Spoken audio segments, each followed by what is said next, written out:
in some lower-level Maslowian animal-like existence.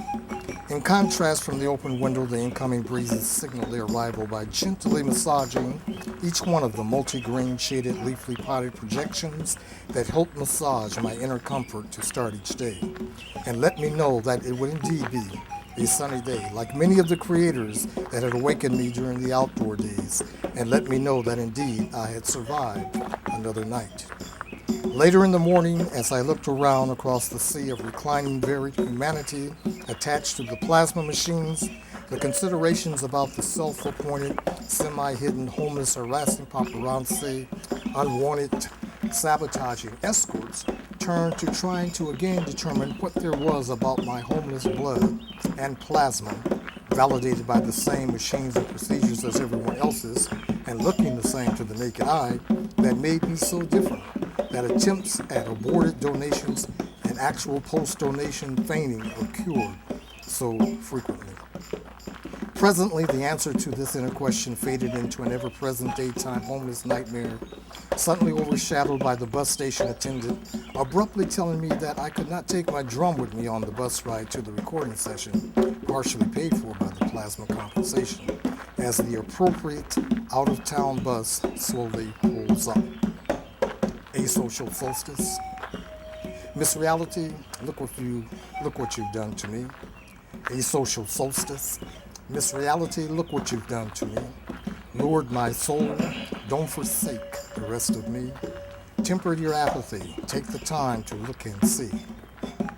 Beckoned by that statuesque ambassador of gracious hospitality, surrounded by lofty concepts of society's ambiguities, mired in involuntary lines of programmatic realities, i.e. pimping actualities, sheltered inside by random personnel with warehouse mentalities, or housed outside on weathered streets of impending social fatalities, we strive to reclaim our economically stripped humanity, that we may fly our kaleidoscopic ways again. While we are therapeutically pursuing happiness and security, attempting to retain our unisocially besieged sanity, don't try to hide, disguise, or illegalize me. From your hearts and minds, help me reconstruct warm, dignified liberty. Don't reject, research, resent, reproach, or project on me to collectively escape our haunting, unnecessary vagrancy. For we can only afford to be addicted to the crumbs of administrative poverty. Miss Reality, look what you've done to me. Lured my soul, don't forsake the rest of me. Temper your apathy, take the time to look and see, that we may fly our kaleidoscopic ways again, and we shall radiate our spectral rays as we begin. Moshesh 1195. The local bus station is nestled in a part of town that requires a working knowledge of the various urban con games that often occur around the entrances. Skillfully avoiding the more obvious ones, I walked through the public doors past the various sized coin-operated gray lockers on the right. While staying outside, I had often attempted to store my worldly belongings in these receptacles with some success, until a new policy was instituted to restrict their use to bus patrons only, some of whom were playing the various games across from the lockers. After the policy change, it seemed as though more than the usual number of lockers would break, thereby taking your forequarters off in your last, but not allowing you to insert and store your belongings. The ticket agent at the right counter was refreshingly warm and friendly, and after conducting the ticket business, the cavalcade of bus entry doors, arrayed like a peacock's fanfare behind me, sang a soft music of inviting destinations, all of which reverberated the promise of something other. Vanishing clouds, variety on the horizon, kaleidoscopic lights and brights with semi-nights, drifting ponderously across warmths and radiances, fueling a wondrous day, layered fluffs everywhere, paralleling earthborn projections, natural and man-made, randomly bordering placid, reflective fluid, assorted blue pastels, savoring inner-minded flows, wavering through finite possibilities of mutually conceivable relationships, commensurate with myriads of complementary attractions, abounding amidst living by society's sincerities, vibrations, rather than society's visualizations. Underscoring friends, being lovers rather than ex-lovers, becoming friends, gave Moshesh, that was 197.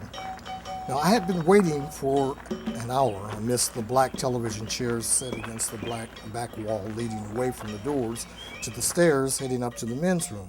That proved invaluable when waiting for the winter shelter across the street to open. Then, in days past but never forgotten, various vending machines dangled their wares invitingly, often seemingly mockingly, while luggage-laden customers assembled from various waiting seats to linearly answer the call of the beckoning doors as their public limos arrived. Unfortunately, I had been waiting there long enough to be branded as one of the homeless ones who used to come in out of the rain to the dry station.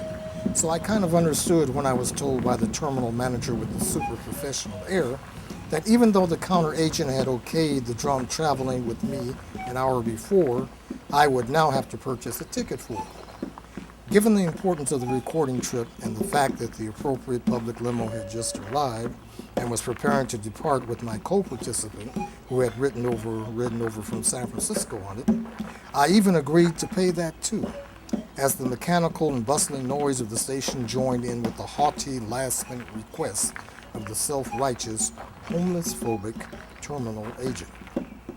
The agent departed for a second and returned with the bus driver who beckoned all the passengers to embark and informed me that he would not accept the ticketed drum on the bus, and I would have to package it in a specific way to enable it to be carried underneath as he headed back to the bus collecting tickets.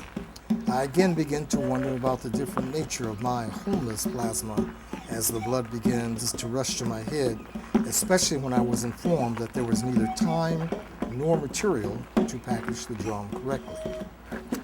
Inner space, too. Relax into whys and therefores of stressful actualities, with foreboding anxieties concerning things not here or there, which anxieties often prevent these things from occurring, and levitate to positive essentials pulsating from eternal harmonics, reiterating their multiplicity realities like primal drum beats on a moonlight night, resounding resolutely and rhythmically, creating and recreating visions, images, and dreams smoldering somewhere deep within, calming, inspiring, instilling wholeness anew, anointing inner worldliness, taming the savage beast once more.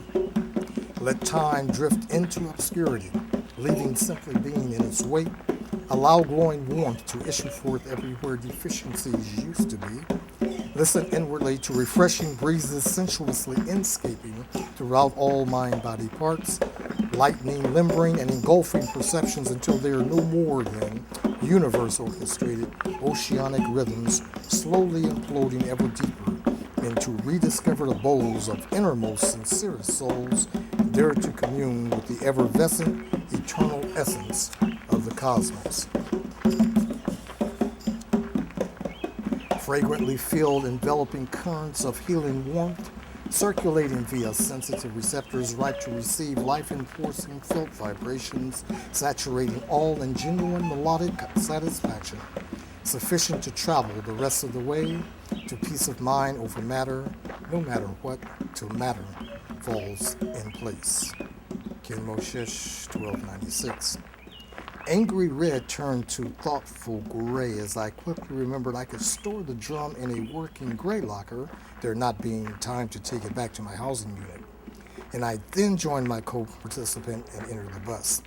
And as we both noticed all of the empty seats and the number of riders with large unpacked items sitting in seats next to them, we both smiled, a knowing smile outwardly.